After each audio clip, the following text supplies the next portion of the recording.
The insecurity is caused initially by ideology, because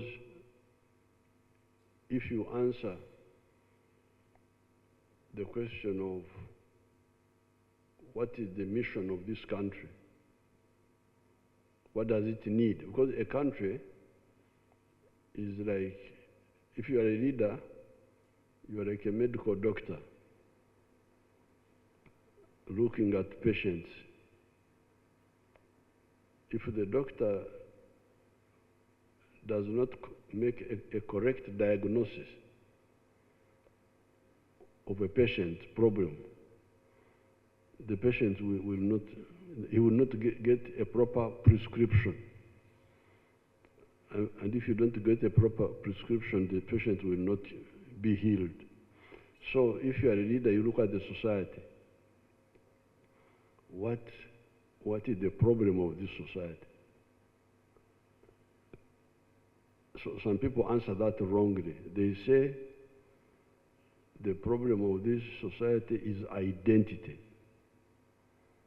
Identity of religion or ethnicity or tribe or race. It is the most important.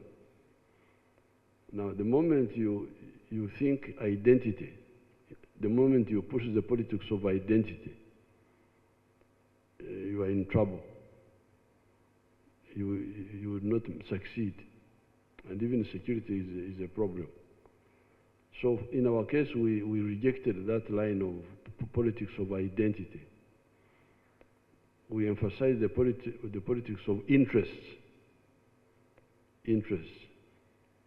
I am this group, you are that group, but me, I am a cattle keeper. I am a man of cows.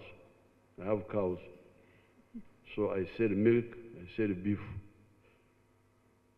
If you buy my beef, you are my savior. You have helped me. If you buy my milk, you have helped me. So I need you. And my politics must be able to put together people of different interests so that we can support one another. I am a milk producer. I am a beef producer. You are a hotel owner. So you buy my milk. You feed your clients. You are happy, I am happy. This is what we emphasize. Now, when we do that, it becomes easy. The people get united. And when they get united, it is also easier to create institutions like the army, like the police, like to guard peace, because we don't look at people according to their tribes, according to their religion. We look at their professionalism. Is he a good soldier or a bad one? We don't say which tribe, which religion, no. Yeah. So that's how we are able to bring stability in the politics, but also bring stability in the institutions that guard the politics, because the politics is guarded by some guarantors.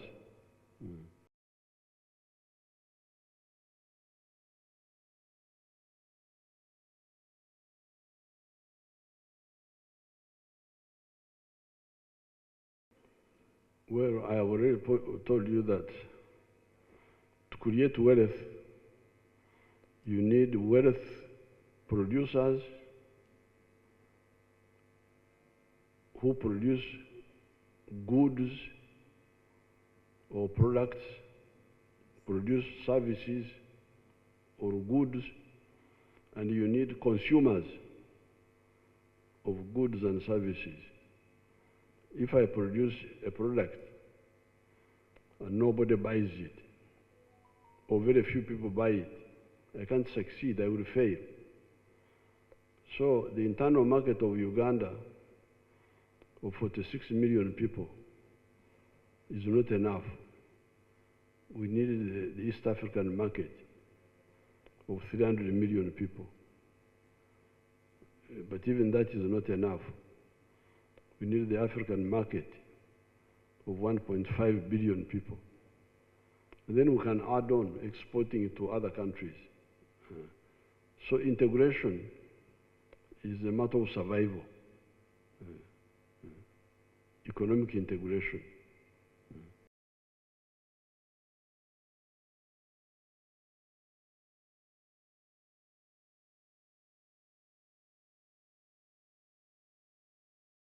Because now we have the issue to invest, you need to make profit. You don't invest to lose, to make loss. In order to make profits, you look at what you put in. You look at the input cost, we call it input cost. What is the cost of electricity? What is the cost of labor? What is the cost of transport? Because when you minimize costs, you maximize profits. So therefore, we are saying Uganda has created not only the peace, of course you also need peace, but you need other factors. You need labor, skilled labor, which we have in plenty. You need electricity, which we have in plenty, and affordable, and we are working to make it even more affordable.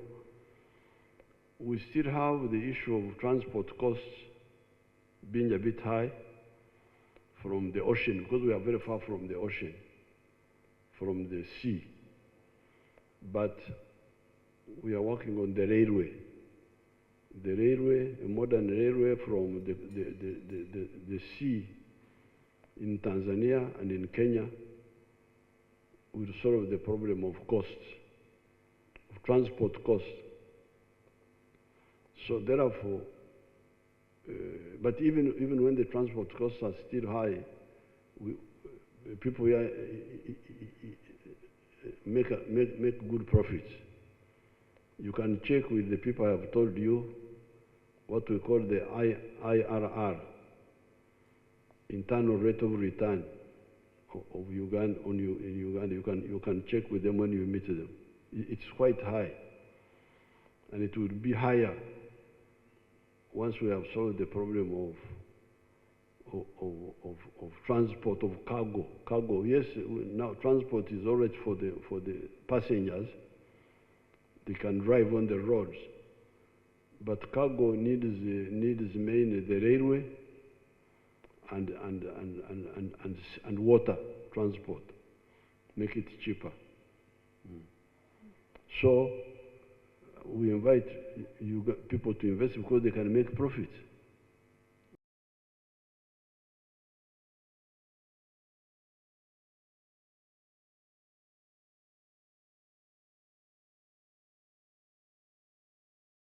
What is your envision for the future of the country? The vision is we want to carry out political integration, and we are already doing economic integration for the whole continent. We already have what we call CFTA, Continental Free Trade Area. But within that, we also aim at political integration.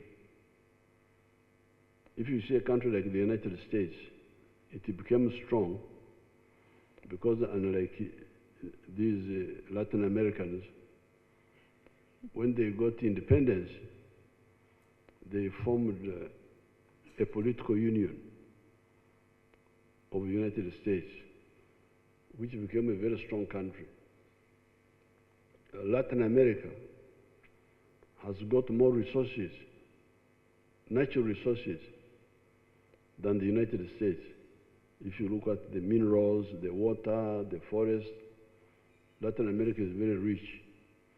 But because they are politically and economically fragmented, you find many countries have a lot of problems. So here, we are working for both political integration for some parts, East Africa. Not the whole of Africa. The whole of Africa is too diverse to become one country, but East Africa can. We have Swahili language, and the people are similar or linked.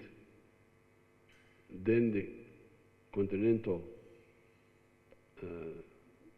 common market, and we are going to become a first world country, strong country, fully developed. That's our vision.